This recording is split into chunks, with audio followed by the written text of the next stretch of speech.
Good morning, all of you. I am ACV Prakash, School Assistant Mathematics in West Godavari District. Welcome to DSC 2020 Aspirants. So DSC 2020లో success అయ్యి మీరందరూ జాబ్లో చేరడానికి రెడీగా ఉన్నారు.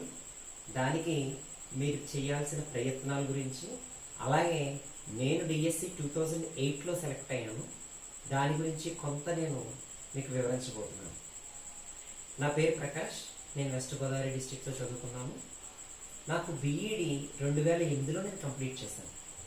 2008లో BEd complete చేసిన తర్వాతే వెంటనే ఆ ఇయర్ నోటిఫికేషన్ వేస్తే ఆ ఇయర్ నోటిఫికేషన్లోనే నేను స్కూల్ అసిస్టెంట్ మ్యాథమెటిక్స్గా వెస్ట్ గోదావరిలో అపాయింట్ అయ్యాను. అప్పుడు జనరల్గా జరిగిన విషయం ఏంటంటే 2008 డిఎస్సి గురించి మీ అందరికీ తెలుసు. అప్పుడు SGT and school assistants jumbo DSC అని చెప్పారు. సో అత్యధిక పోస్టులు ఉన్న డిఎస్సి అప్పుడు నా ప్రిపరేషన్ మోడ్ అందరూ కూడా ఎస్జిటి ఎక్కువ పోస్టులు ఉన్నాయి కాబట్టి దానికి ప్రిపేర్ అవ్వండి, చక్కగా మీరు ఈజీగా గెయిన్ చేయగలుగుతారు పోస్ట్ అని చెప్పి అందరూ సలహా ఇవ్వడం జరిగింది. అయితే నా స్ట్రెంగ్త్ ఏంటి, మన స్ట్రెంగ్త్ ఏంటి అనేది మనం ఐడెంటిఫై చేసుకుని మనం ప్రిపరేషన్కి వెళ్ళాలి, కోచింగ్కి వెళ్ళేటప్పుడు. సో నా స్ట్రెంగ్త్ ఏంటి అనేది నేను ఐడెంటిఫై చేసుకోవడంలో నేను తరచుగా చెక్ చేసుకుంటే నాకు అర్థమైంది ఏంటంటే I'm very good at concept in mathematics up to high school standards. So నేను ఏం చేశానంటే ఎస్జిటిని కాకుండా స్కూల్ అసిస్టెంట్ మీద కాన్సన్ట్రేట్ చేశాను. సో దట్ కాన్సెప్ట్ బాగా ప్రిపేర్ అవడం వల్ల rather than the books material provided by the coaching centres, concept నేను ఎక్కువ ప్రిపేర్ అవడం వల్ల ఓన్గా ఎక్కువ ప్రిపేర్ అయ్యాను. At the same time, I am in teaching for most after completion of my degree. I have been teaching up to 2008.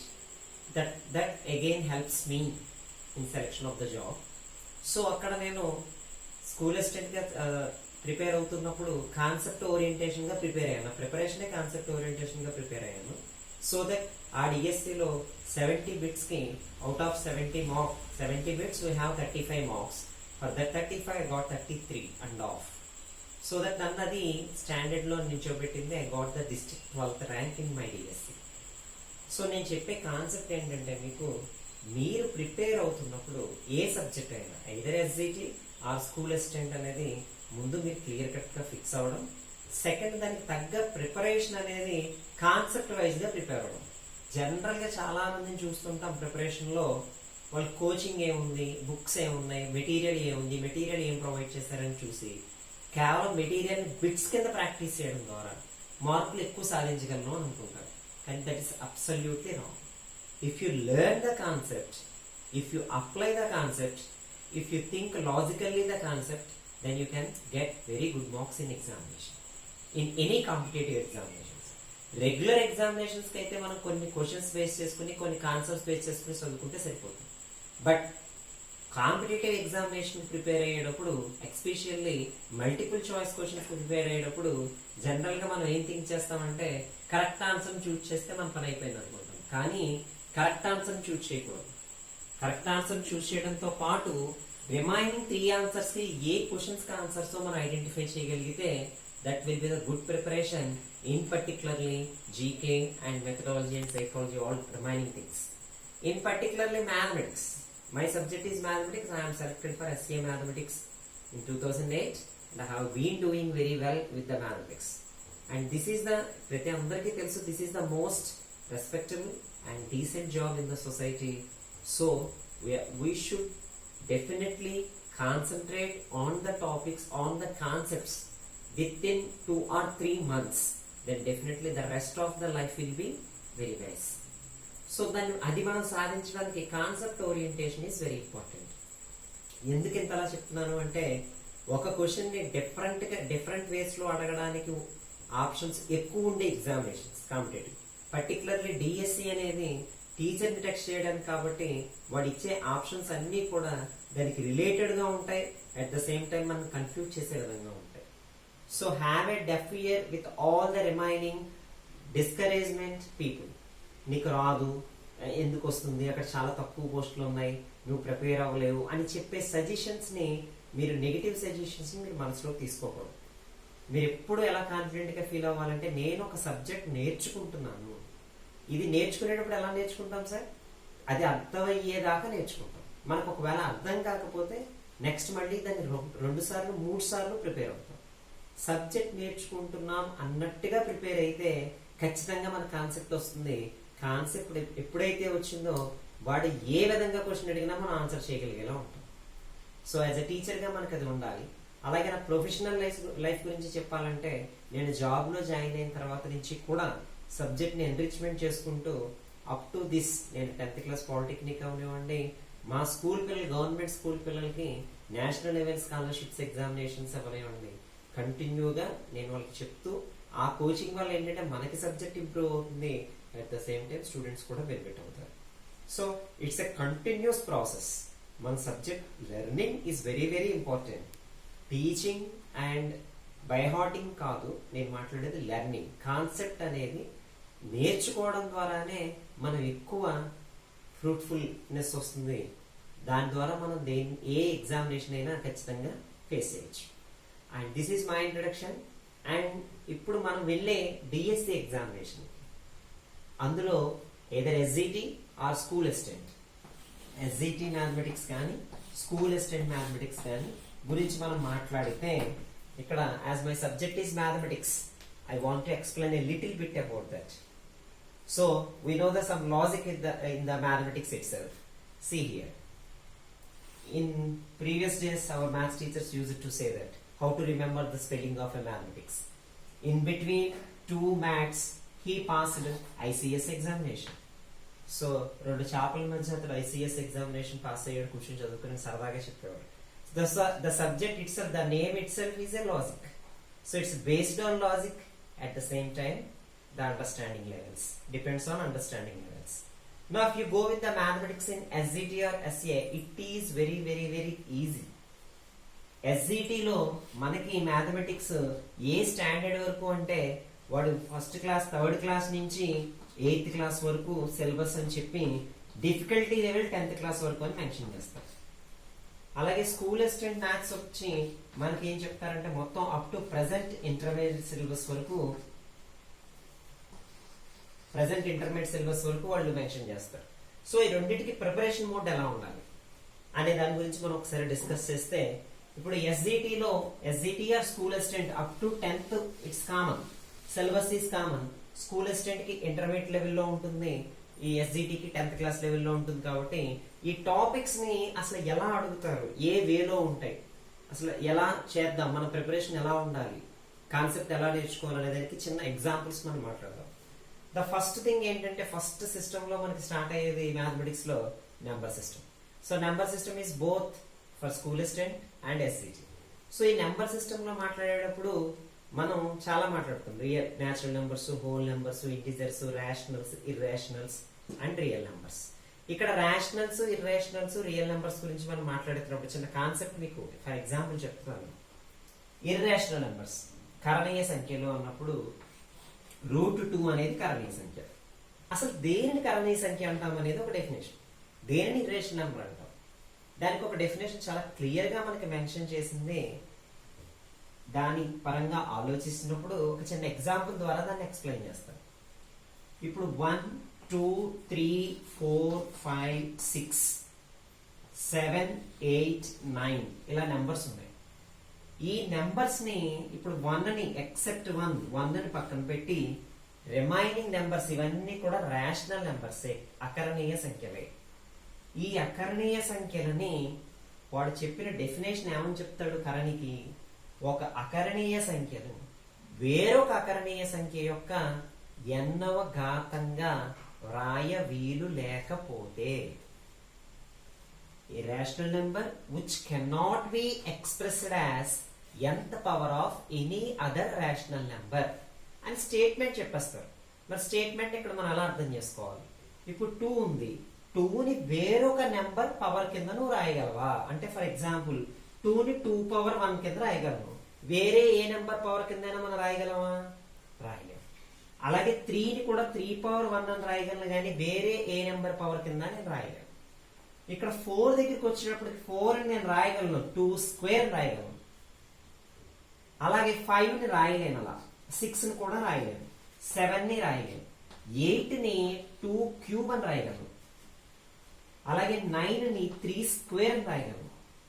So ఇప్పుడు నేను మాట్లాడేది ఏంటంటే ఈ 4 అలాగే 8 9 ఈ నెంబర్స్ ని తీసుకున్నప్పుడు 4 అనేది 2 స్క్వేర్ కింద రాయగలను, 8 అనేది 2 క్యూబ్ కింద రాయగలను, 9 అనేది 3 స్క్వేర్ కింద రాయగలను. సో నేను 2ని అలా ఏదో ఒక నెంబర్ కింద రాయాలి, ఏ పవర్ కింద రాయాలి, స్క్వేర్ పవర్ కింద రాయాలి అని అనుకున్నాను, కానీ రాయలేకపోయాను. అప్పుడు ఈ 2⁻1/2 అనేది ఆర్ స్క్వేర్ రూట్ 2 అనేది కరణీయ సంఖ్య అవుతుంది. సో ఇది కరణి యొక్క డెఫినేషన్. మనకి డెఫినేషన్ ఇలా అర్థమైతే అప్పుడు ఈ ³ అనేది కరణ అవుతుందా? అవ్వదు. ఎందుకని ³ కరణ అవ్వదు? Because 8 can be written as 2³ 8ని 2 యొక్క 3వ ఘాతంగా రాయగలిగాం కాబట్టి ³ అనేది కరణి కాదు. మరి √8 కరణ అవుతుందా అంటే ఖచ్చితంగా కరణే అవుతుంది. ఎందుకంటే 8ని వేరొక నెంబర్ స్క్వేర్ కింద మనం రాయలేం కాబట్టి √8 అనేది కరణ అవుతుంది. ఇది కరణి డెఫినేషన్. ఈ డెఫినేషన్ పరంగా మనం పర్ఫెక్ట్ గా ఆలోచిస్తే ఇప్పుడు వాడు మనకి డిఎస్సిలో అడిగే క్వశ్చన్స్ ఎలా ఉంటాయి? ఈ √2 అనే కరణి అకరణీయం చేయడం, అకరణీయ సంఖ్య కింద మార్చాలి.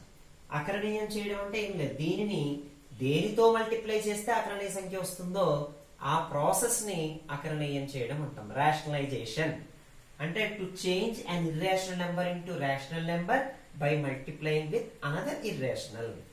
సో ఇప్పుడు √2ని రేషనలైజ్ చేసేటప్పుడు మనకి చెప్తారు √2 ఇంటూ √2, అలాగే √2 ఇంటూ 2√2, √2 ఇంటూ 3√2. అంటే ఒకసారి ఒక కరణికి మనకి కరణి కారణాంకం రేషనలైజింగ్ ఫ్యాక్టర్ అకరణీయ కారణాంకం తెలిస్తే దాని యొక్క నాన్ జీరో మల్టిపుల్స్ అన్ని కూడా శూన్యేతర గుణకాలన్నీ కూడా ఆ కరణికి అకరణీయ కారణాంకాలు అవుతాయి, రేషనలైజింగ్ ఫ్యాక్టర్స్ RF అవుతాయి. సో ఇప్పుడు RF అయితే √2 ఇంటూ √2 √2 ఇంటూ 2√2 ఏమో 2 ఇంటూ 2 4, √2 ఇంటూ 3√2 ఏమో 6. అయితే ఇక్కడ నేను చెప్పాలనుకున్న కాన్సెప్ట్ ఏంటంటే ఈ √2కి వీటిలో సింప్లెస్ట్ RF ఏంటి, అతి సూక్ష్మ అకరణీయ కారణాంకం ఏంటి అని క్వశ్చన్ అడిగి వాళ్ళు మనకి కింద మెన్షన్ చేసే ఆప్షన్స్ వినండి. అతి సూక్ష్మ అకరణీయ కారణాంకం సింప్లెస్ట్ RF అని చెప్పి వాళ్ళు మనకి ఇచ్చే ఆప్షన్స్ ఏంటంటే √1/2, 1/√2, √2,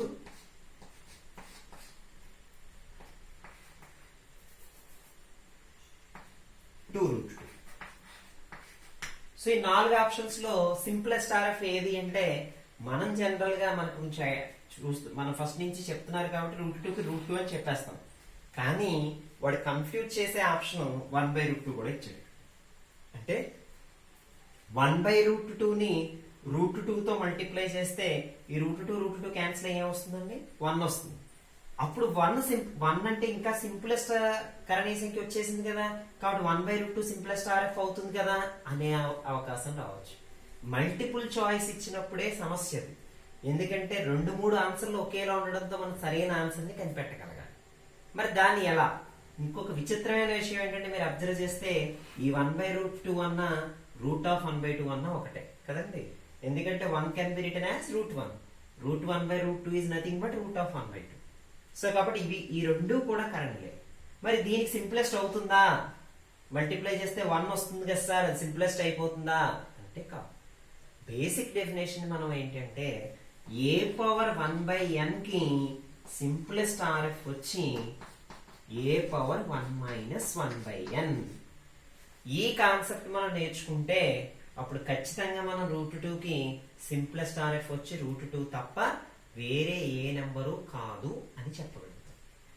అలాగే నెంబర్ సిస్టంలో ఇటువంటి కాన్సెప్ట్స్ చాలా ఉన్నాయండి. మనం అన్ని ఈజీ అనుకున్న కాన్సెప్ట్సే చాలా ఉంటాయి. సో ఆ కాన్సెప్ట్ వైజ్ గా మనం ఒకటి ప్రిపేర్ అవుతూ ఉండాలి. అలాగే ఇంకా మ్యాథమెటిక్స్ లో ఎక్కువ మంది బాగా ఇబ్బంది పడే టాపిక్, అంటే ఇబ్బంది పడటం in the sense basic levels నుంచి కొంచెం స్టూడెంట్స్ అవనివ్వండి, ఆస్పిరెంట్స్ అవనివ్వండి, భయపడే విషయం జియామితి. అసలు మన కాన్సెప్ట్స్ ని జామితిలో ఫస్ట్ నుంచి బేసిక్ లెవెల్ నుంచి పర్ఫెక్ట్ గా నేర్చుకుంటే అసలు దానిని మించిన ఈజీ చాప్టర్ వేరేది ఉండదు. మీకు దానికి ఒక చిన్న ఎగ్జాంపుల్ చెప్తాను. సిమిలర్ ట్రయాంగిల్స్ అనే కాన్సెప్ట్, మనకి కాన్గ్రియన్సీ ట్రయాంగిల్స్ అనే కాన్సెప్ట్స్ ఎక్కువ మనకి ఇబ్బంది పడతాయి. కాన్గ్రియన్ ట్రయాంగిల్స్ కి వచ్చి మనం ఎక్స్ప్లెయిన్ చేయాల్సింది అసలు వాట్ ఈస్ మెంట్ బై కాన్గ్రియన్సీ అని చెప్పాలి మన క్లియర్ గా. ఏది కాన్గ్రియన్సీ అంటే, ఇప్పుడు 2 హ్యాండ్స్ తీసుకున్నప్పుడు ఈ 2 హ్యాండ్స్ ని నేను ఒకదానితో ఒకటి ఇలా కోయిన్సైడ్ చేస్తే పర్ఫెక్ట్ గా ప్రతి వ్యక్తికి ఈ 2 పర్ఫెక్ట్ గా ఒకదానితో ఒకటి కోయిన్సైడ్ అవుతుంది. ఇలా ఎగ్జాక్ట్ గా ఒకదానితో ఒకటి కోయిన్సైడ్ అయితే అంటే ఈ హ్యాండ్ సైజు ఒకటే, అలాగే ఈ హ్యాండ్ షేపు ఒకటే, ఆకారము ఒకటే, పరిమాణము ఒకటే. ఇలా ఆకారము పరిమాణము ఒకటే ఉన్న వస్తువులు కాన్గ్రుయెంట్, సర్వసమానాలు అని మనం చెప్పి ఫస్ట్ స్టార్టింగ్ అర్థమైతే దీనిని ట్రయాంగిల్స్ కి ఎలా అప్లై చేయాలనేది మనం చూస్తాం కాన్గ్రుయెన్సీలో. అలా కాకుండా ఇప్పుడు ఈ చేతిలో ఒక చిన్న పాప అరిచేయిని పెట్టాను అనుకోండి, ఈ 2 షేప్ ఒకలాగే ఉంటుంది బట్ సైజ్ డిఫరెంట్ గా ఉంటుంది. అటువంటి వాటిని స్వరూపాలు అంటారు, సిమిలర్ అంటారు అనే కాన్సెప్ట్ మనం నేర్చుకోవాలి. దాన్ని యూజ్ చేస్తూ మనం డిఫరెంట్ ప్రాబ్లమ్స్ చేయాలి.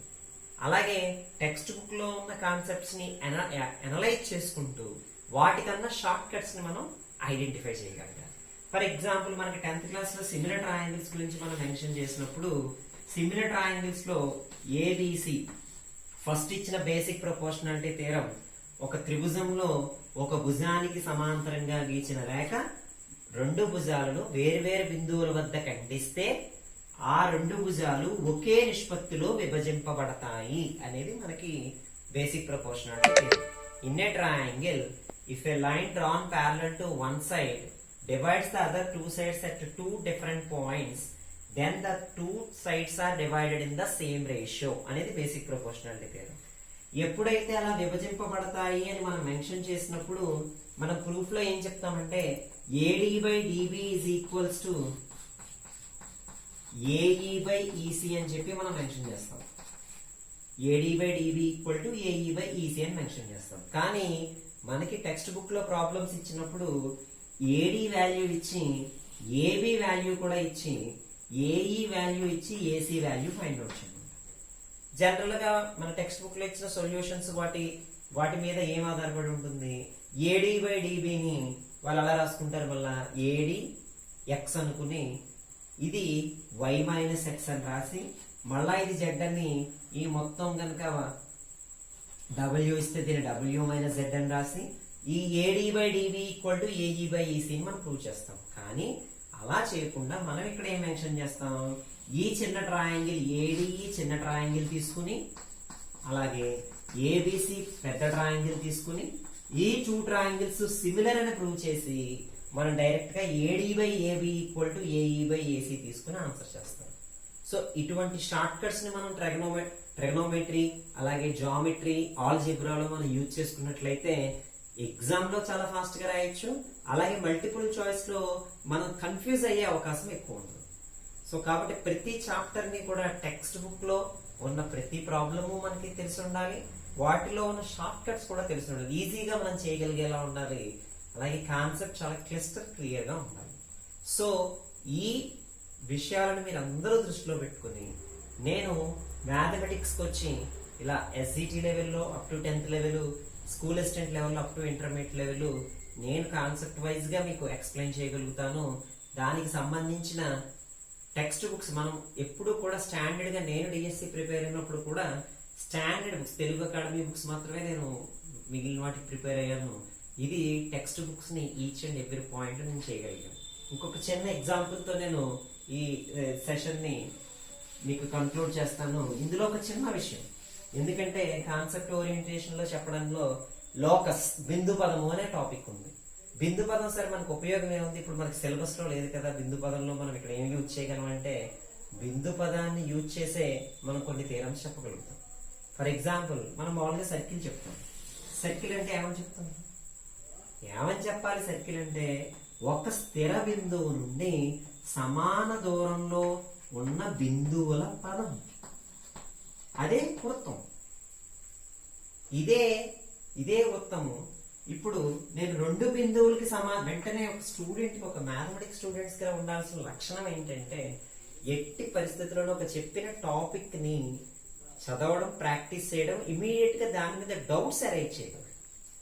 ఎన్ని క్వశ్చన్స్ వాడు అరైజ్ చేస్తుంటే వాడు అంత సొంతంగా ఆలోచిస్తున్నట్లు లెక్క.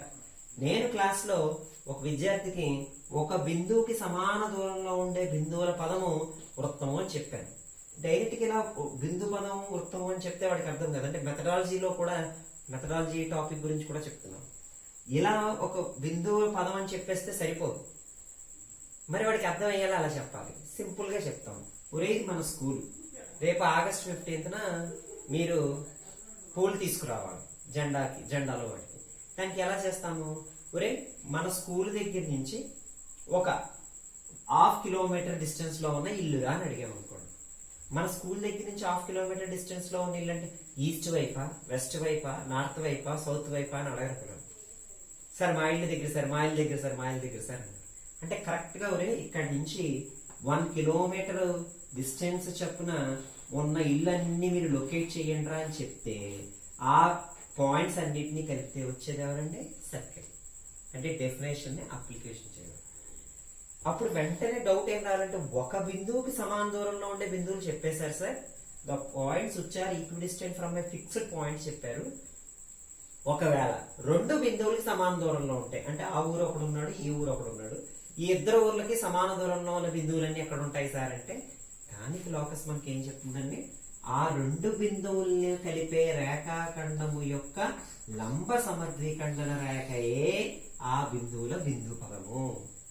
The locus of the points which are equidistant from the two given points are nothing but the perpendicular bisector of that line segment joining two points. ఇది రెండు బిందువులకి. అలాగే కోణం మీద ఇలా మనం ఒక కోణం తీసుకుంటే ఈ కోణం మీద ఉన్న ఈ రెండు భుజాలు, వీటిని మనం భుజాలు అంటాం, ఆర్మ్స్. ఈ రెండు భుజాలకి సమాన దూరంలో ఉండే బిందువులు ఏమిటి వస్తాయి? ఆ కోణ సమద్విఖండన రేఖ మీద ఉంటాయి. ఇప్పుడు మీరు ఒక డౌట్ అడగచ్చు, సార్ ఈ లోకస్ అంతా మనకి సిలబస్ లో లేదు కదా. కానీ ఈ లోకస్ ని బేస్ చేసుకున్న రెండు కాన్సెప్ట్లు ఏంటి అంటే త్రిభుజంలో మనకు అడిగే బిట్టు, త్రిభుజంలో శీర్షాలకి సమాన దూరంలో ఉండే బిందువు ఎవరు అని అంటారు. శీర్షాలకి సమాన దూరంలో ఉండే బిందువు అంటే సో శీర్షాలు ఎన్ని ఉంటాయండి? 3.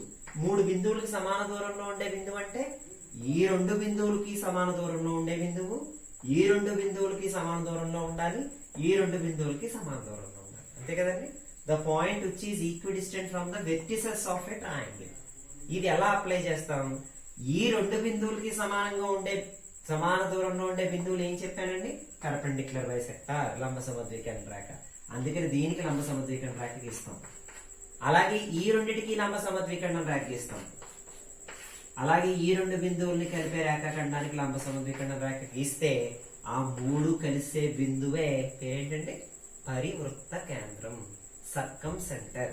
సర్కం centre is equidistant from the vertices of triangle. ఎందుకు వచ్చింది అంటే that is based on the concept locus. దీని బ్యాక్ ఉన్న కాన్సెప్ట్ మనకి బాగా అర్థమైతే దాని నుంచి మనకి అప్లికేటివ్ క్వశ్చన్స్ మనకి చాలా ఈజీగా అనిపిస్తాయి. సో ఇలాగే ట్రిగ్నోమెట్రీ, అలాగే జియోమెట్రీ, స్టాటిస్టిక్స్, ప్రాబబిలిటీ, ఈ చాప్టర్స్ అన్నిట్లోనూ మన కాన్సెప్ట్ వైజ్ గా డీటెయిల్డ్ గా నేర్చుకుందాం. అలాగే ఈ వీడియోలో మీకు వాయిస్ క్లారిటీ కానీ ఈ టెక్నికల్ గా ఏమైనా ప్రాబ్లమ్స్ కనుక ఉంటే మీరు దయచేసి సార్కి చెప్పగలరు, భాస్కర్ సార్కి. ఆయన దీనికి సొల్యూషన్ ఐడెంటిఫై చేస్తారు. So wish you all the best. నేను ఏం చెప్తున్నానంటే మీరు అనుకున్న టార్గెట్ ని రీచ్ అవ్వడానికి ఇప్పటి నుంచే మొదలు పెట్టండి. కాన్సెప్ట్ ని క్లియర్ గా చదువుకోండి, డౌట్స్ అరైజ్ చేయండి. Definitely you will be in success. So wish you good luck. Thank you అనండి.